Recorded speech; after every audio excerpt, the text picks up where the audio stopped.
ये जो red highlighted island आप देख रहे हैं, इसे ग्रेट ब्रिटेन, यूनाइटेड किंगडम या यूके कहते हैं। आज सिर्फ 94,000 स्क्वायर माइल पे फैला हुआ ये कंट्री सिर्फ 100 साल पहले 1/4 दुनिया पर राज करता था। नॉर्थ अमेरिका से लेकर Africa, middle east, south Asia, east Asia और ऑस्ट्रेलिया तक इसका ही सिक्का चलता था। इंसानी तारीख में शायद ही कोई एम्पायर इस पीक पर पहुंची हो कि सूरज निकलता भी उसी पर हो और ग़रूब भी उसी पर होता हो, मगर दुनिया की मोस्ट पावरफुल कोलैप्स करते करते आज इस हाल में पहुंच चुकी हैं कि यूके अपनी हिस्ट्री की वर्स्ट इकोनॉमिक क्राइसिस से गुजर रहा है। 2024 के स्टैट्स के मुताबिक यूके का डेट उसके जीडीपी का 99.5% हो चुका है। हालांकि अगर आप इसके पड़ोसी कंट्रीज़ को देखें तो आप आयरलैंड का डेट जीडीपी का 43%, जबकि जर्मनी का डेट उसके जीडीपी का 64% है। गैंग वायलेंस और होमलेसनेस पिछले 30 सालों में सबसे ज़्यादा है। पिछले 10 सालों में यूके में होमलेसनेस 50% बढ़ी है। हाई सैलरीज और वेजेस की वजह से पूरी दुनिया से लोग लंदन को खींचे चले आते थे। पिछले 16 साल से वो 2008 के लेवल पर हैं, जबकि इन्फ्लेशन रेट आज पिछले 40 सालों में सबसे हाईएस्ट है।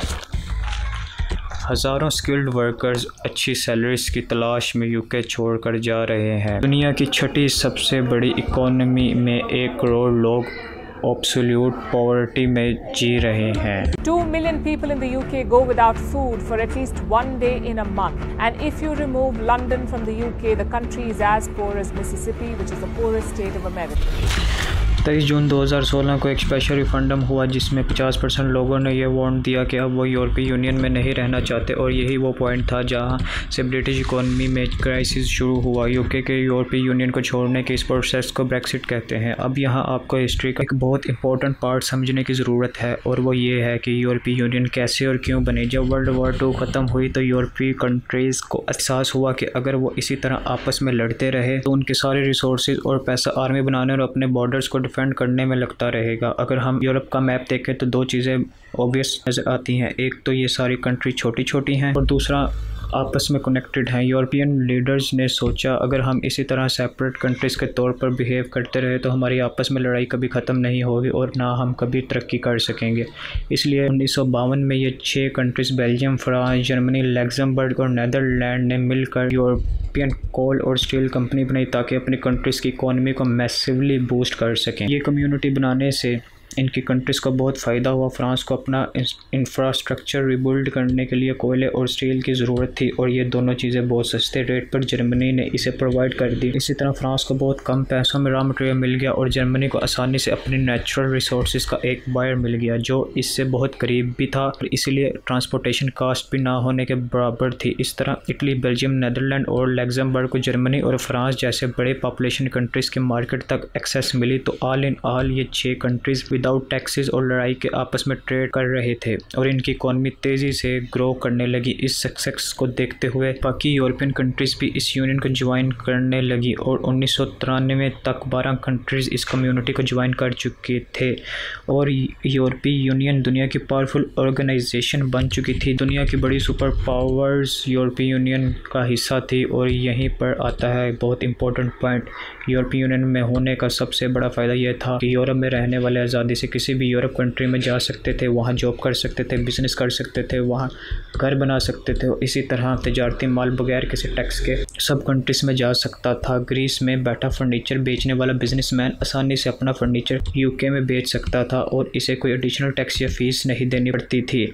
इसी तरह यूरोपीय यूनियन का मेंबर होने की वजह से हर कंट्री को एडिशनल एडवांटेज ये भी था कि जब वो यूरोप से बाहर वाले कंट्रीज से ट्रेड डील्स निगोशिएट करते थे, ये निगोशिएशन अकेले अकेले नहीं बल्कि पूरी यूरोपीय यूनियन इस कंट्री के बिहाफ पर करती थी। जाहिर है इतनी पावरफुल ऑर्गेनाइजेशन के बैक होने की वजह से हर कंट्री की निगोशिएशन पावर बहुत ज़्यादा थी। जब यूरोपीय यूनियन का मेंबर होने के इतने ज़्यादा फ़ायदे थे तो यूके ने यूरोपीय यूनियन छोड़ी। क्यों? इसकी 3 रीज़न है। सबसे पहली वजह तो ये है कि यूके को ये लगता था कि इसके यूरोपीय यूनियन में होने का ज़्यादा फ़ायदा यूरोपीय यूनियन को है। 2012 से 2016 के बीच यूरोप ने ब्रिटेन के समंदर से 7.5 लाख टन की मछली पकड़ी, जबकि ब्रिटेन ने यूरोपीय यूनियन के पानी से सिर्फ 90,000 टन मछली पकड़ी। इसी तरह 2013 में यूके का यूरोपीय यूनियन के बजट में कंट्रीब्यूशन 17 बिलियन था, जबकि इसके रिटर्न में इसे सिर्फ 6.3 बिलियन मिला। तो ब्रिटिश को ये लगता था कि बाकी सारे यूरोपियन कंट्रीज़ इनका फ़ायदा उठा रहे हैं। दूसरा रीज़न था कि ईस्टर्न यूरोप और वेस्टर्न यूरोप से काफ़ी गरीब था, तो यहाँ के लोग इमिग्रेशन करके यूके आने लगे। इस टॉपिक पर हमने रिसेंटली ये वीडियो बनाई है और बताया है कि ईस्टर्न यूरोप इतना गरीब और वेस्टर्न यूरोप इतना अमीर कैसे हुआ। इस माइग्रेशन की वजह से यूके के फॉरेन पॉपुलेशन जो कि 2004 में 5.3 मिलियन थी, 2021 में 9.5 मिलियन तक जा पहुँची थी। इसी तरह 2010 में अरब वर्ल्ड में सिविल वार शुरू हो गई और यूरोप ने अरब इमिग्रेशन के लिए अपने बॉर्डर्स खोल दिए और सबसे ज़्यादा इमिग्रेंट्स ब्रिटेन को करने लगे। यहाँ पर भी ब्रिटेन को लगा कि इस बढ़ती हुई इमिग्रेशन की वजह से यूके के पब्लिक इंफ्रास्ट्रक्चर हर चीज़ पर असर पड़ने लगा और लोगों में एक डेवलप होने लगा कि सब बुराइयों की जड़ यूरोपीय यूनियन की पॉलिसीज़ हैं और लगने लगा कि ब्रिटेन यूरोपीय यूनियन के बगैर ज़्यादा अच्छे डिसीजंस ले सकता है और इसे इनके डिसीजंस का बर्डन उठाने की ज़रूरत नहीं। यही वो तीसरी रीज़न थी जिसके बाद फिर 2016 में रेफरेंडम हुआ और ब्रिटेन यूरोपीय यूनियन से अलहदा हो गया। लेकिन एक्सपेक्टेशंस के बिल्कुल खिलाफ ब्रेक्सिट का यूके पर बहुत बुरा असर पड़ना शुरू हो गया। बैंक ऑफ इंग्लैंड की एक रिपोर्ट के मुताबिक ब्रेक्सिट के बाद 2016 से 2021 के बीच में इंग्लैंड में इन्वेस्टमेंट 25% तक गिर गई। कोविड के आने और रशिया यूक्रेन वार के शुरू होने से ये क्राइसिस वर्स होता चला गया। एक तरफ इन्वेस्टमेंट कम थी और दूसरी तरफ ब्रिटेन यूक्रेन रशिया के खिलाफ हैवी फंडिंग कर रहा था और तीसरी हार्ड एनर्जी सेक्शंस की वजह से रशिया से ऑयल और गैस भी नहीं खरीद सकता था। और फिर ब्रेक्सिट के बाद यूके का ट्रेड पूरी तरह हट चुका था, क्योंकि ब्रेक्सिट से पहले यूरोपीय यूनियन यूके का सबसे बड़ा पार्टनर्स था। यूके की 48% इंपोर्ट्स यूरोपीय यूनियन से होती थी, लेकिन तब इस इंपोर्ट पर कोई कस्टम ड्यूटी या टैक्स नहीं था। मगर ब्रेक्सिट के बाद ब्रिटिश कोर्ट्स आज़ादी से यूरोप नहीं आ सकते थे। इसी गलती को सुधारने के लिए 2020 में ब्रिटेन ने यूरोपीय यूनियन के साथ फ्री ट्रेडिंग एग्रीमेंट साइन किया। सबसे बड़ा डिसएडवांटेज ये है कि वो एक सर्विस बेस्ड इकोनॉमी है और इसे इकोनॉमीज फाइनेंशियल टॉक्स और इकोनॉमिक क्राइसिस में बहुत साबित होती है। जैसे कि 2008 के फाइनेंशियल क्राइसिस में यूरोप और वेस्टर्न वर्ल्ड को बहुत बड़ा धचका लगा था। मगर वही चाइना, क्योंकि एक मैन्युफैक्चरिंग बेस्ड इकोनॉमी है, तो इसे इस फाइनेंशियल क्राइसिस में इस शिद्दत का नुकसान नहीं हुआ जैसे कि अमेरिका या यूरोप को हुआ था। यही वजह है कि 2008 में जहां फाइनेंशियल और आईटी इंडस्ट्रीज में ज़बरदस्त लेऑफर्स हुई हैं, वहीं नेस्ले और P&G जैसी कंपनीज को कोई फ़र्क नहीं पड़ा। कंपनी स्पेशल चीज़ें बनाती हैं जैसे पानी, साबुन, रेज़र वगैरह, जैसे लोग इतनी आसानी से नहीं छोड़ सकते।